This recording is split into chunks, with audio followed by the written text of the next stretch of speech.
आप कहेंगे कैसे? ये सारा जो ब्रह्मांड है ये कल्प वृक्ष है और इसके नीचे हम बैठे हैं, कल्पना के वृक्ष के नीचे बैठे हैं। कल्प वृक्ष का मतलब होता है कल्पना के वृक्ष के नीचे बैठना। और हम धोखा से पहुंच गए, हमें पता नहीं है। एक व्यक्ति धोखा से पहुंच गया कल्प वृक्ष के नीचे। उसको लगी थी भूख, हे भगवान अगर भोजन मिल जाता तो पेट भर जाता। अब सराय भोजन लेके आ गया। उसने कहा वाह भोजन मिल गया। थोड़ी देर बाद भोजन करा उसने, उसका मन हुआ अगर भगवान नींद आ रही है, अगर बिस्तर मिल जाता तो एक नींद अच्छी गहरी सो लेता। गंधर्वों ने बिस्तर ले आया, वहीं पर जंगल में बिस्तर लग गया और जैसे ही सोने लगा उसके मन में आया मैं अगर सो गया और अगर शेर आ गया और खा गया तो। हंस लीजिए, बिल्कुल फ्री है। सही में शेर आ गया और उसे खा गया। बोलिए शिव महापुराण की। अब कल्प वृक्ष के बारे में मैं बताना चाहता हूं। कल्पना, आजकल कल्पना काहे की कर रहे हैं मालूम है? दूसरों के सुख की कल्पना नहीं कर रहे, दूसरों का भला की कल्पना नहीं कर रहे। जिसके भी मन में कल्पना होती है एक ही होती है। काहे की कल्पना मालूम है? अगर किसी को गांव से भगाना हो तो मैं आपको एक टोटका बताऊं।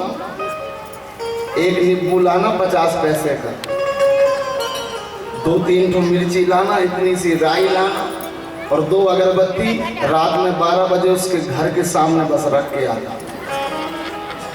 सुबह जैसे दरवाजा खुलेगा कुछ ना जानो तुम, हे भगवान अब नहीं रह सकते। ग्राहक राव जी पीछे पड़ गए। ध्यान रखना। और इतनी ज्यादा चल रहा है आजकल ये कि फिर घर के और सदस्य आएंगे, हे भगवान। कई बार तो हमारे पास फोन आते हैं, गुरुजी मूर्छा गया, बीपी हाई, शुगर लो, कईयों को तो ब्रेन हेमरेज हो जाता है। फिर हम कहां जाएंगे? हम जाएंगे किसी पंडा के पास, पंडित जी के पास या कोई जानवकार के पास और फिर उससे कहेंगे सुनो जी सत्य सत्य बता देना ना। अब वो गरीब भी कुछ नहीं जानता। व्यास आसन से सत्य बताना मेरा कर्तव्य है, वो भी कुछ नहीं जानता। और अब हमने 500 का नोट रखा ही दिए, बोले महाराज और लगे तो बताओ। ध्यान रखना, मानसिक सृष्टि, और लगे तो बताना। तो वो भी कहता है 500 और भी देने को तैयार। फिर वो धीरे से कहता तुम तो समझ जाओ बिल्कुल करीब ही के हैं। तो पत्नी धीरे से कहेगी तो पति बेचारा भोला भाला होता है, बिल्कुल जी जी। वो कहता है कौन?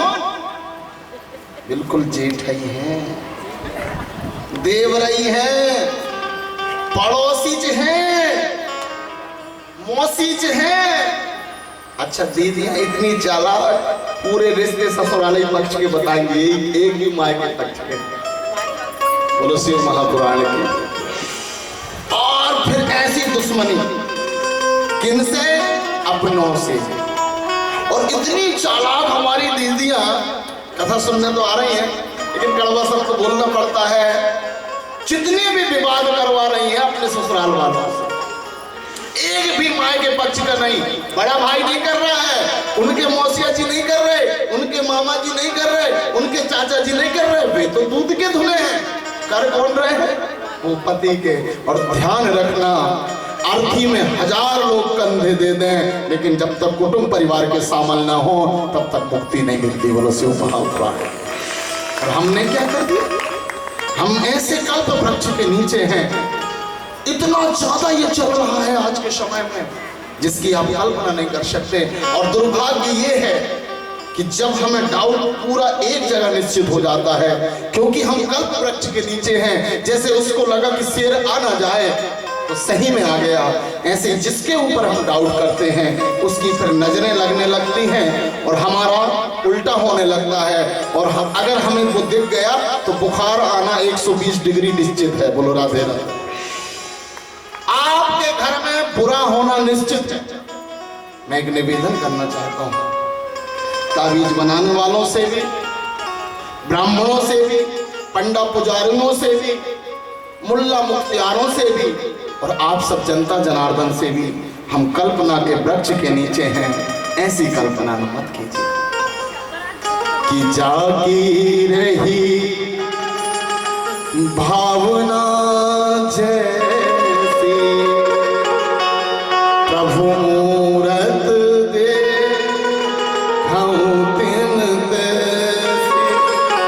इस प्रकृति में जिसने जो ढूंढा है वो उसको मिला है।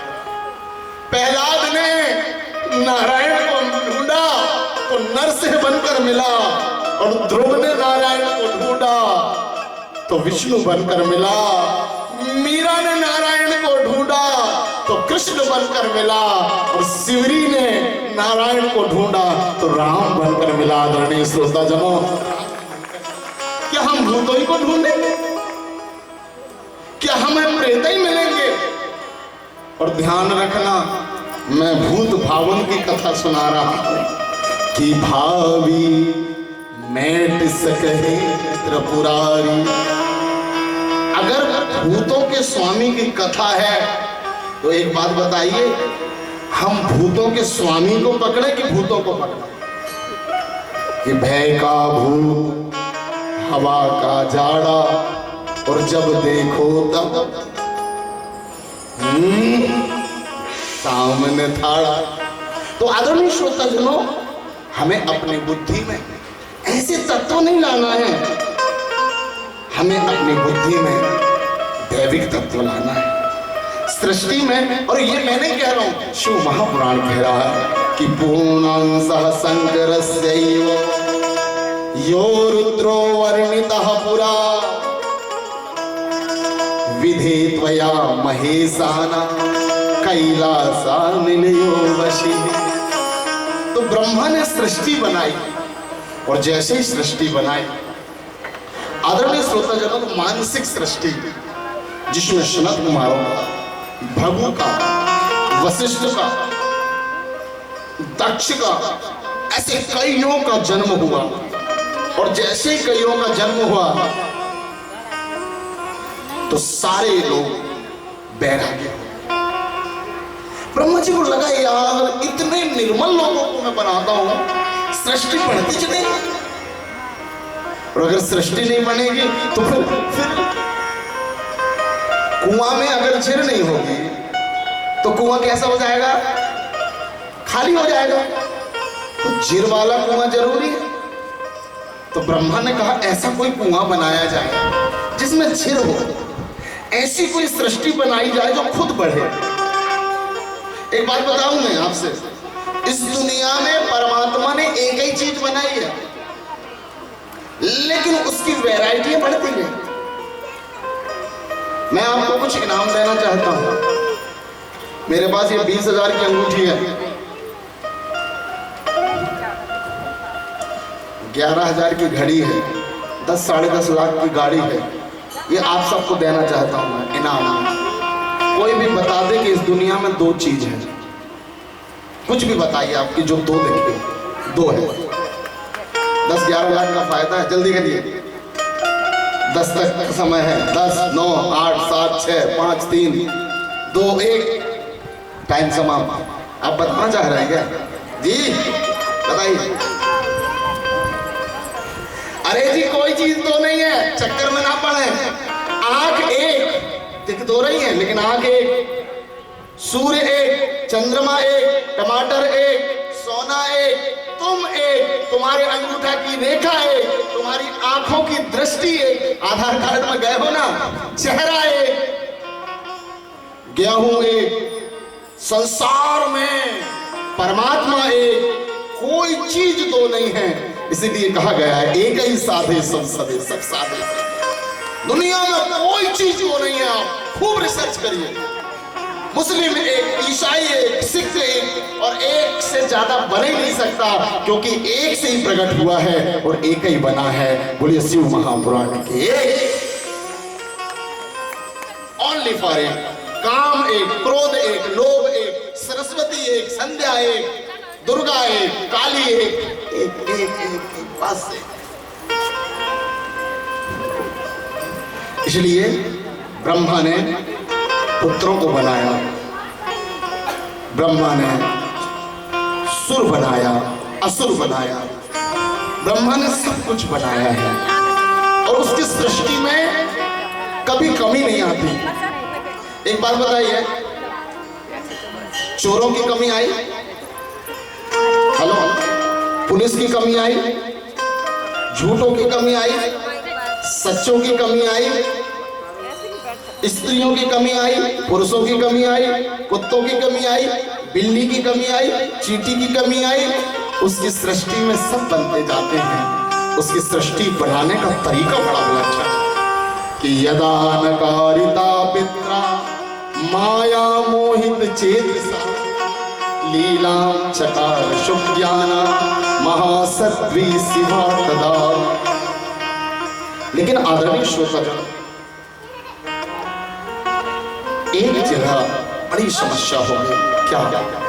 उन्होंने संध्या को बनाया अपनी पुत्री को, और जैसे ही पुत्री को बनाया, पुत्री को बनाने के बाद इतनी सुंदर पुत्री बनी, इतनी प्यारी पुत्री बनी कि बनने के बाद एक बहुत बड़ी घटना है कि नामना संध्या दिवह छाता साय संध्या जपांतिका अतीव सुंदरी सुभ्रिर मुनि चेतो विमोहिनी। एक बहुत बड़ी घटना घट गई। आप सब, हम सब के लिए ये घटना बहुत बड़ा सबक दे गई। कौन सी घटना घटी? आपको पता है ब्रह्मा कौन है? चार सिर वाला ब्रह्मा पूर्व भी देख लेता है, पश्चिम भी देख लेता है, उत्तर भी देख लेता है और दक्षिण भी देख लेता है। आपको अगर पीछे देखना है तो आप क्या करेंगे? मोड़ेंगे, है ना? लेकिन ब्रह्मा को कुछ नहीं मोड़ना है।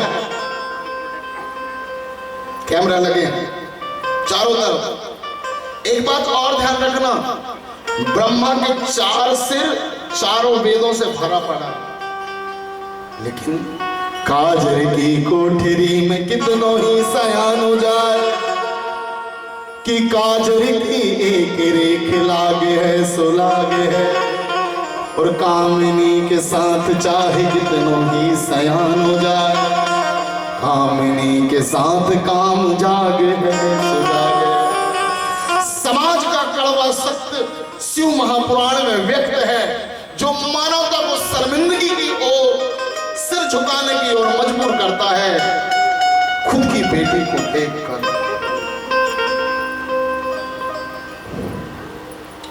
ब्रह्मा का मन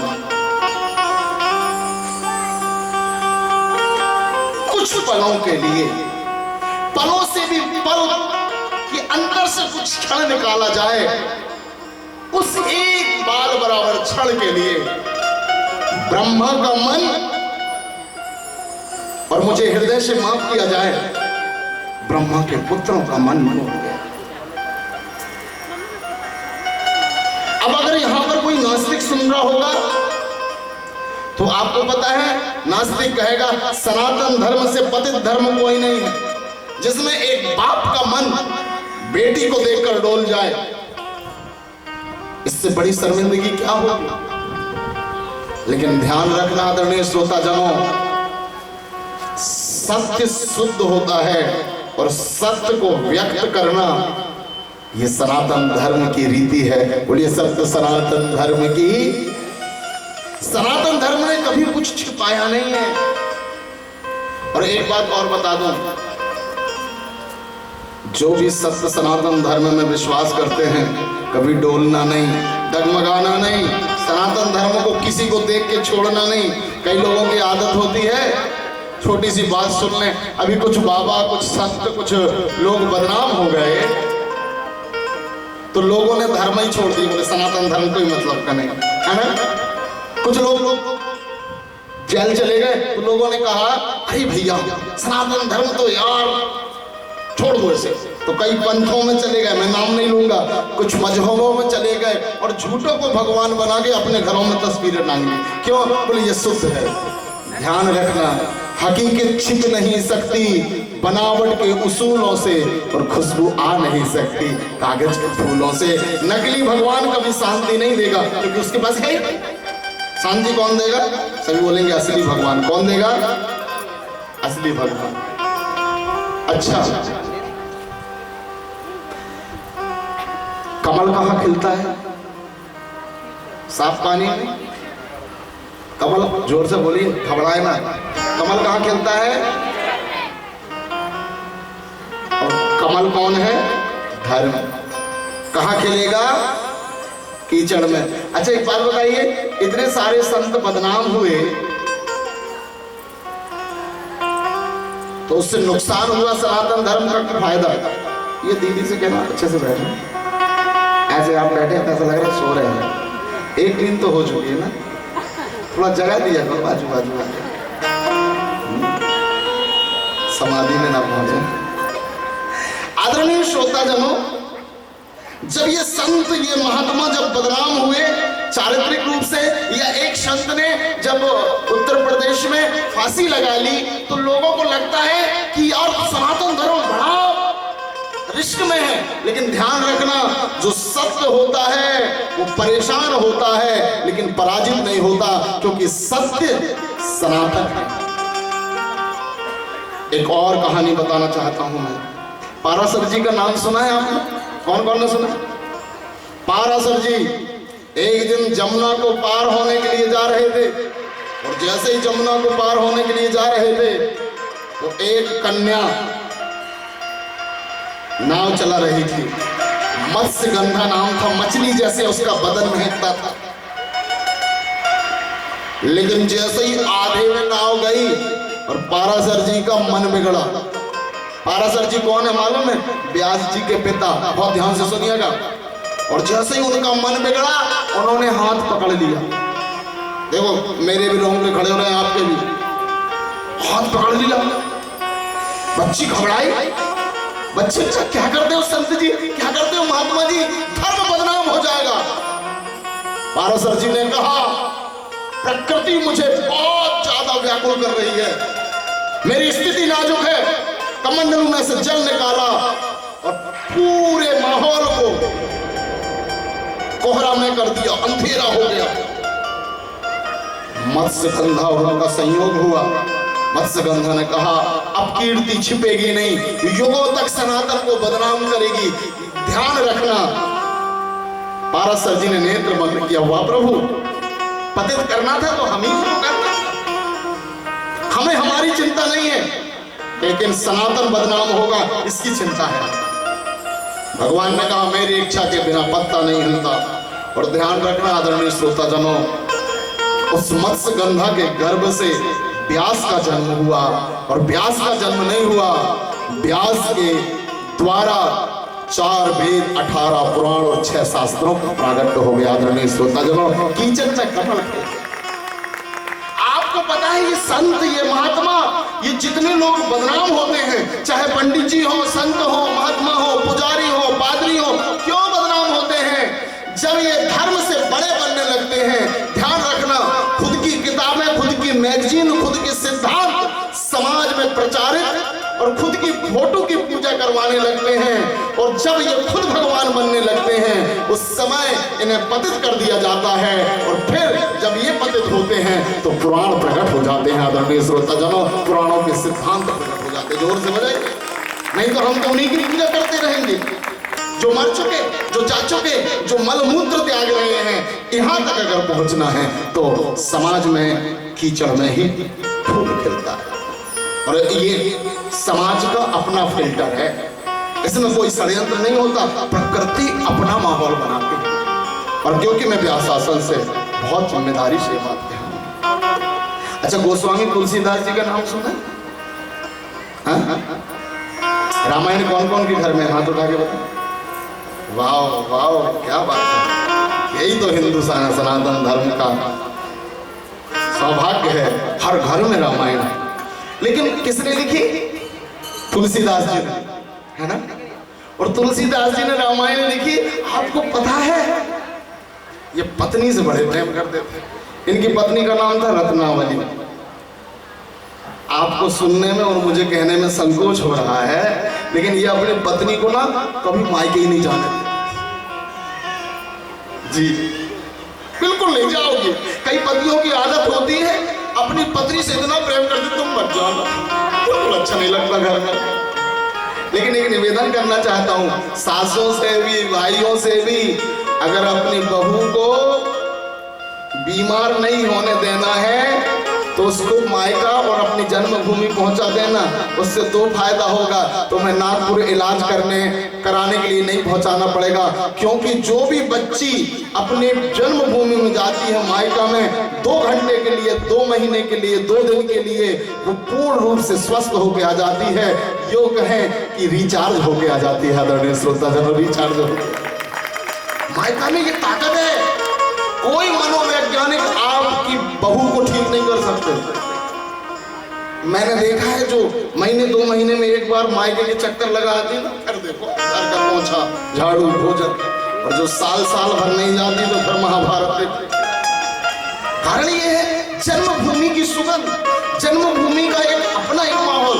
लेकिन कुछ पति, कुछ परिवार वाले होते तुम मत जाना, उन्हीं में से थे गोस्वामी तुलसीदास जी, तुम मत जाना। अच्छा, पत्नियों को भी गुस्सा लगती है, कभी कभी ऐसा लगता है। अच्छा, वो भी समझ चुकी होती तो लड़के जाती है या चुपचाप जाती है।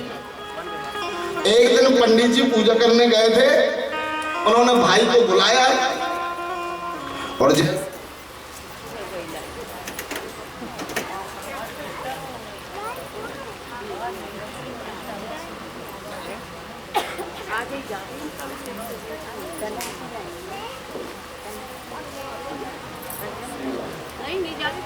जैसे ही भाई को बुलाया और भाई को बुलाते ही से कहा कि भैया जल्दी आओ, ये आए हैं, ये आए ना और तुम आ जाओ। भाई आया और पत्नी को, वो बहन को ले गया, वो स्वामी तुलसीदास जी की पत्नी को ले गए। अब जैसे ही ये आए और जैसे ही आए, देखना, ध्यान रखना, घर में माँ हो, घर में बहन हो, पूरा परिवार हो, और अगर श्रीमती जी ना हो तो रोने से लगते हैं आजकल के बच्चे। और आजकल के क्या सदा के बच्चे, 400 वर्ष पुराने पहली बात तो यही थी। तुलसीदास जी ने कहा, हे भगवान चलिए, खूब पानी गिर रहा था जी, पूरे नाले नदी सब पूरा पूर चल रही थी। लेकिन श्रीमान जी रुके। आपको सुन के आश्चर्य होगा, एक नदी में साव बह रहा था, इन्होंने सोचा अच्छी नाव है, उसमें बैठ के और पार हो गए और घर में गए। और जैसे ही घर में गए तो ससुराल में 2 बजे तक थोड़ी ना दरवाजे खुले रहेंगे, तो एक खिड़की खुली थी, उसमें सांप लटक रहा था। सांपई को पकड़े, कुछ नहीं दिख रहा है श्रीमान जी को, और सांप को पकड़ा। वासना की इतनी प्रबलता आप कभी नहीं देख पाएंगे। सांप को पकड़ा और खिड़की से और उठाया। रत्नावली जी उठी और देखा तो रात के 2:30 बजे आ गए। गोस्वामी जी ने कहा, तुमने बता के नहीं आई थी? पत्नी ने सही समय में चोट दी कि अस्थि चर्ममय देह मन, तुम मेरे लिए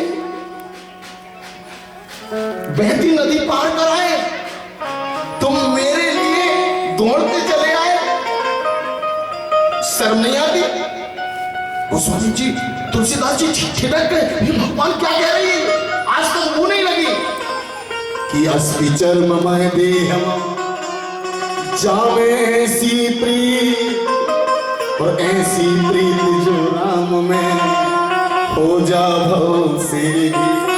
अगर इतना प्रेम मर्यादा पुरुषोत्तम राम से किए होते तो राम तुम्हें दर्शन देते। कीचड़ से भरा मन था, लेकिन ऐसा पैर लौटे कि रामचरितमानस रूपी कीचड़ में कमल का फूल खिल गया। आदरणीय श्रोता जनों, कमल का फूल खिल गया, जोर से बजनी चाहिए। तो ध्यान रखना, जिंदगी में कभी विकारों से इतना मत डर जाना कि आप भक्ति करना छोड़ दें, भजन करना छोड़ दें और सुसाइड करने लगे, मरने लगे कि ये क्या हो रहा है मेरे साथ। आप अकेले के साथ नहीं होता। ध्यान रखना, जिसके पास रज और वीर होगा, जिसके पास शरीर होगा, उसके अंदर विकार भी होंगे। सृष्टि बताना चाह रही है हमें कुछ, लेकिन आत्मा श्रोता ऐसा विकार क्या करें जिस विकार के द्वारा मन में गिलानी होता है। संध्या का मन ऐसा दूषित हुआ, संध्या का मन इतना कष्ट में हुआ कि इस शरीर को मैं सुसाइड कर लूं, क्या मैं मर जाऊं? हे विधाता, मुझे आकर्षक बनाया, लेकिन मेरे इस शरीर से मेरे भाइयों का मन बिगड़ा, मेरे पिता का मन बिगड़ा। एक बात और बता दूं, मुझे बोलना नहीं चाहिए लेकिन बोलना जरूरी है। आप देखते होंगे कई जवान बच्चियां, कई युवा बच्चियां, कई वृद्ध माता पिता, कई वृद्ध भाई सुसाइड कर लेते हैं, मर जाते हैं और पता नहीं चलता कि ये मर क्यों गए। सब अच्छा था, मैं 80% नहीं कहूंगा लेकिन 50% इस बात को कहूंगा। हम कहते हैं ये फांसी क्यों लगा। कई बार वासना इतने करीब से छू के जाती है कि फिर जीने का मन नहीं होता। आदरणीय श्रोता जनों, उन्हें मरना अच्छा लगता है। और आज संध्या के साथ यही इतनी करीब से छू जाती है वासना, इतने मन को व्याकुल कर जाती है, ऐसा लगता है ये शरीर को मिटा दिया जाए, इस शरीर को समाप्त कर दिया जाए। आपने देखा होगा कई लोग पागल हो जाते हैं, डिप्रेशन में चले जाते हैं, लेकिन शिव पुराण हम सब के लिए है। एक बार शिव पुराण के लिए जोरदार ताली बजाइए। इतना बड़ा विषय, इतनी सरलता से मानवता को बचाने के लिए संध्या एक तरफ था, उसका मन मर जाए, सुसाइड कर लिया जाए, लेकिन धन्य है वो अच्छी चीज। उसने कहा मेरा मरना हल नहीं है, अगर मैं मर जाऊंगी तो आगे वाली पीढ़ी को रास्ता कैसे मिलेगा, इसलिए वो मरी नहीं। उसने क्या किया, जंगल में गई और जंगल में जाकर ओम नमः शंकराय, ओम नमः शंकराय। आदरणीय श्रोता जनों, जब दिल में चोट लगती है ना, आंखों में आंसू आते हैं। मैं कई लोग मेरे से पर्सनल नहीं बात होती है, मैं बहुत गंभीरता से आज बात कर रहा हूं। कई वृद्धजन, कई भाई, कई बहन मुझे पर्सनल बातें कई बार बताते हैं कि वासना ने हमारे जीवन में कितना संकट डाला, क्योंकि हम परिवार के बीच में रहने वाले व्यक्ति हैं। उस समय वासना जो हमें संकट में डालती, जिसे हम धर्म संकट कहें तो गलत नहीं। ओम नमः शंकराय। एक बात बताऊं, जिसका दर्द कोई नहीं जानता ना, उसके दर्द को शंकर जानता है। शंकर प्रसन्न हो गया। आदरणीय श्रोताजनों, जैसे पतित को पावन करने के लिए राम अहिल्या के दरबार तक गया, अहिल्या चल के राम तक नहीं गई।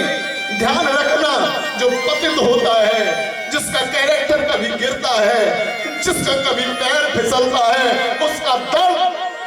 उसका दर्द केवल परमात्मा जानता है। आदरणीय श्रोता, उसके आंसू को कोई जान सकता है, परमात्मा।